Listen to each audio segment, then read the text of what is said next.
When I was a young, red-eyed girl of 14, I remember watching the cult classic show Gossip Girl for the first time.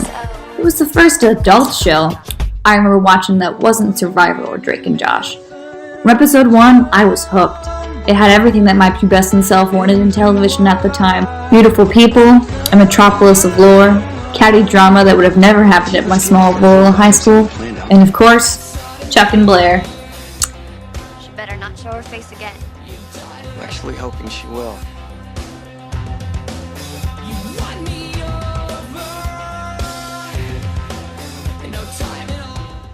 A lot of people would argue that Serena and Dan were the main characters of Gossip Girl, while with Dan being the infamous Gossip Girl in the series finale ending with their wedding.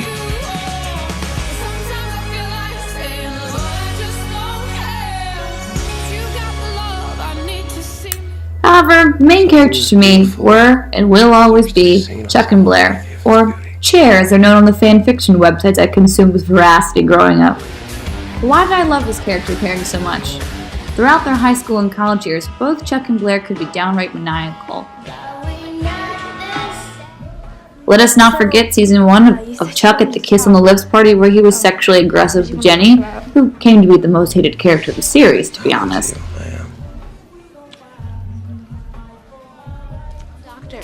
And the fact that almost every season had Blair sabotaging someone beyond repair in order to ensure her power.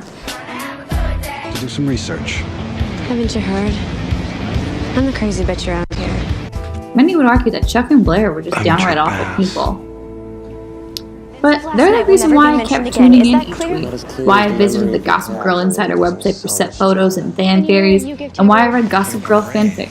Yeah, I'm not ashamed. Why couldn't I get enough?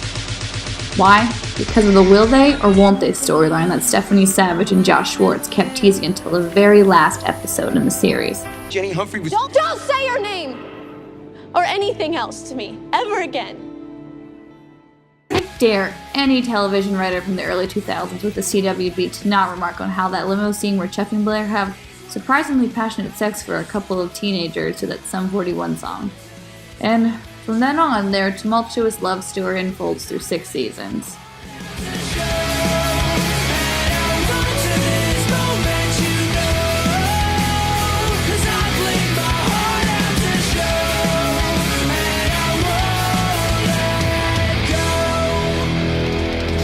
Chuck Bass is a romantic. The first season, Chuck stands Blair up after they decide to spend the summer together. That's all that matters.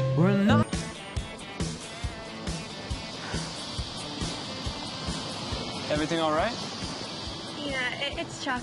I guess his dad is getting in late, and he won't be able to make the flight. But he's booking something commercial. Season 2, Chuck's fathers die, and both Chuck and Blair struggle to admit their feelings to each other. Then please, Chuck, just let me go. With Chuck saying, "I love you" in front of the Plaza Hotel.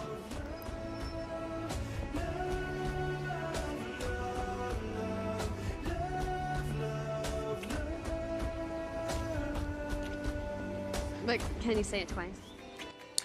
Then comes season 3 where they're in their honeymoon phase, but at the end of the season, Chuck betrays Blair after sleeping with her number one enemy, Jenny Humphrey, after he thinks Blair stood him up at the top of the Empire State Building. I didn't care if I lived or died. Jenny Humphrey was... Don't say her name! Or anything And else. another turn of events in that finale, Chuck gets shot in Prague trying to defend a priceless engagement ring he had planned to give to Blair. These aren't your average teenagers, y'all. What else are you going to do in the Upper East Side with a boatload of money and no parents to watch, right?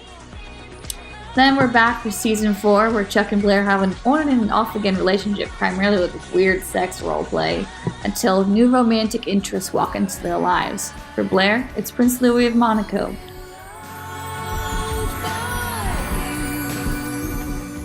For Chuck, it's this other random girl who we don't care about. But Blair's relationship with Prince Louis is of most importance. Will you marry me? Why?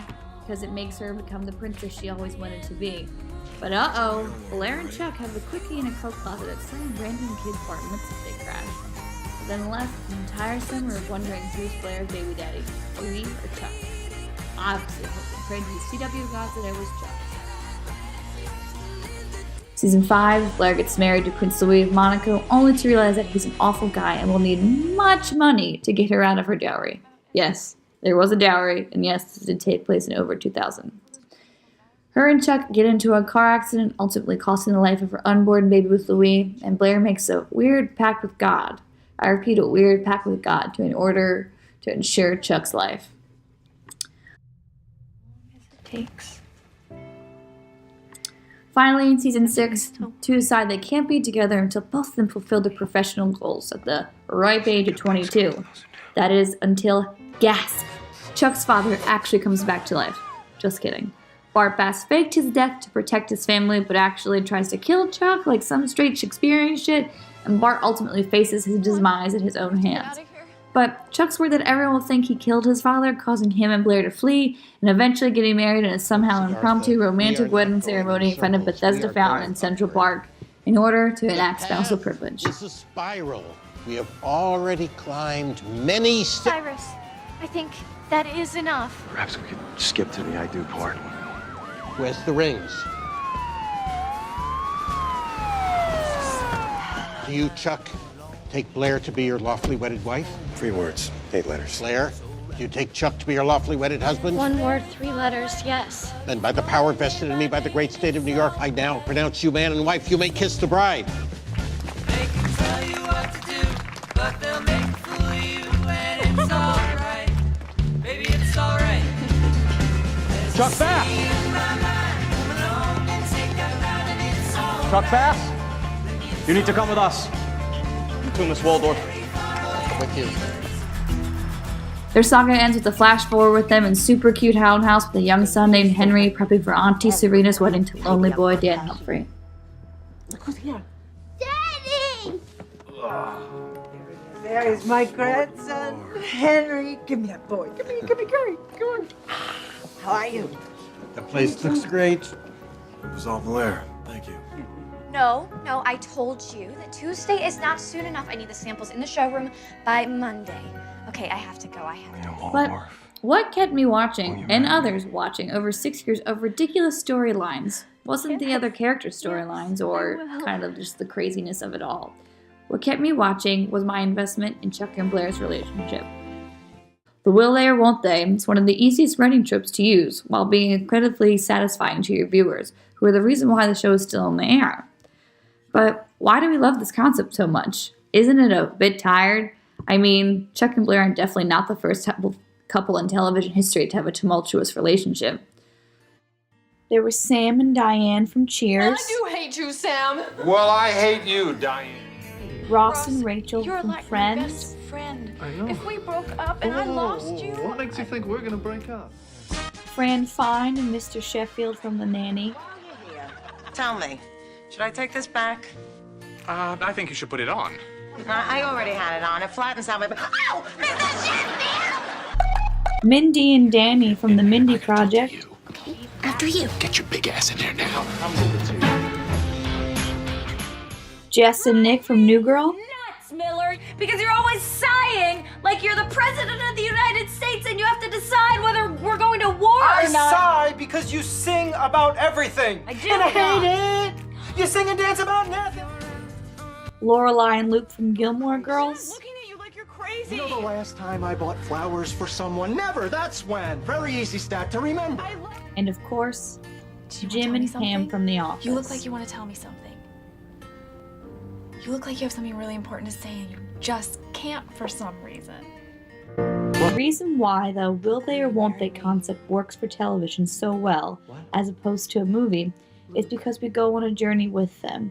We see them steal glances, make fools of themselves, get in their own ways, date other people.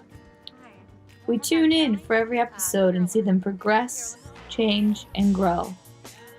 It's like we're helping them cultivate their relationship by rooting for them each week. The will they or won't they trope works so well on television because people tune in week after week or binge an entire series in a weekend and become so emotionally invested in the lives of these characters and their relationships. We feel just as heartbroken when they break up or come close to it. We end up hating the characters that they date to move on, and we rejoice when they finally do get together, making the will they or won't they a solid they did.